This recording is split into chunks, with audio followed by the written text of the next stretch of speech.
Hi kids, Mr. Clark here, and of course Clark the Bear. Welcome back to another one of Mr. Clark's Storytime, and it's time for chapter 13 of The Adventures of the Wishing Chair. Now, remember last chapter, the wishing chair was being very naughty. So, today I'm wondering what adventure we are going to get. It's called The Polite Goblin. The next time the chair grew its wings again, Chinky looked at it sternly. "Last time you were very, very badly behaved," he said. "If you want us to come with you this time, you just have to behave yourself. If not, I'll send you to the terrible Jumble Man, and you won't like that." The chair flapped its wings violently and Chinky grinned at the others. "That will make it behave itself this time," he said.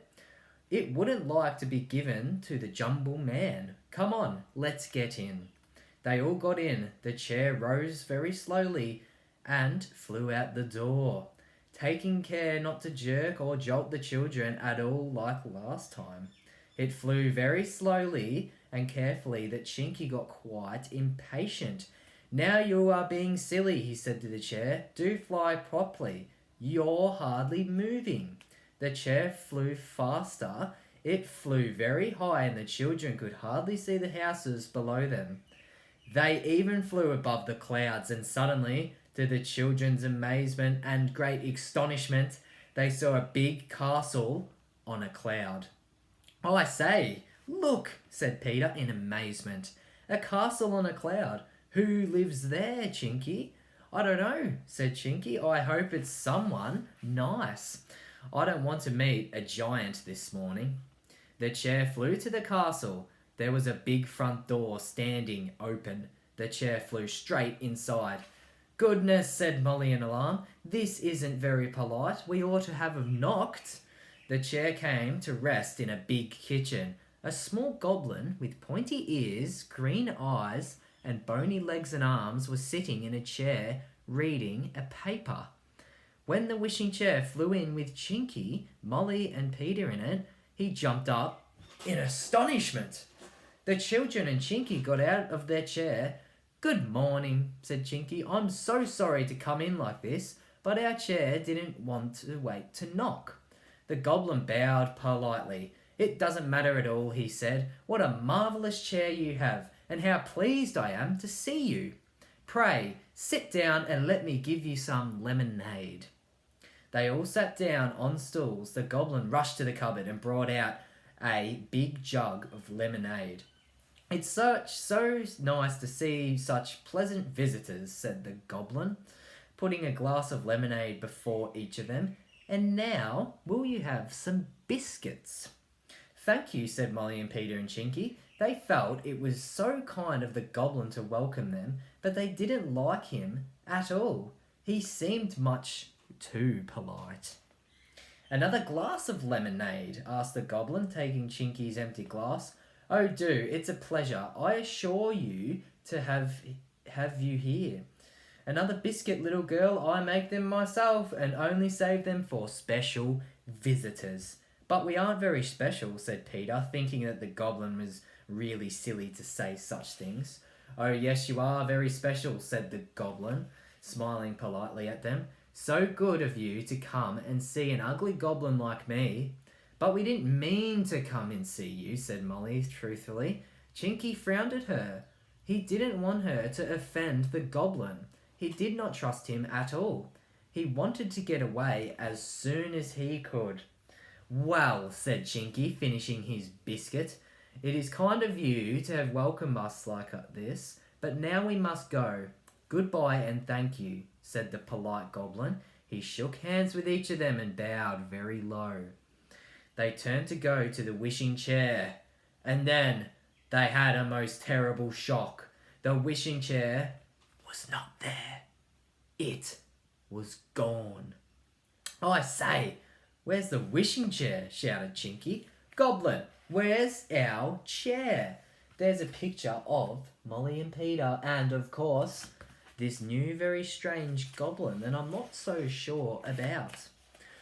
"Oh, Pixie, how should I know?" said the goblin. "Haven't I been looking after you every minute? It must have flown away when you were not looking. There's another picture, and there is the little goblin that I think is playing tricks on the children. Well, it's funny if it has, said Chinky. We should have seen it, or at least felt the wind of its wings flapping. I don't believe you, goblin. You have done something with our chair. Your servants have taken it away. Tell me quickly, or I will punish you. Punish me? Said the goblin. And how would you do that, pray? You had better be careful, Pixie. How are you going to get away from my castle without a wishing chair? I live here by myself in the clouds. Be careful, Chinky, said Peter. Don't make him angry. Goodness knows how we'd escape from here if he didn't help us. Molly looked frightened, and the little goblin smiled at her politely and said, Don't be afraid. Pretty little girl, I will treat you as honoured guests for as long as you like to stay with me in my castle. We don't want to stay with you here at all, said Chinky. We want our wishing chair. What have you done with it? But he could get no answer from the polite goblin. It was most tiresome. What in the world were they to do? Chinky suddenly lost his temper.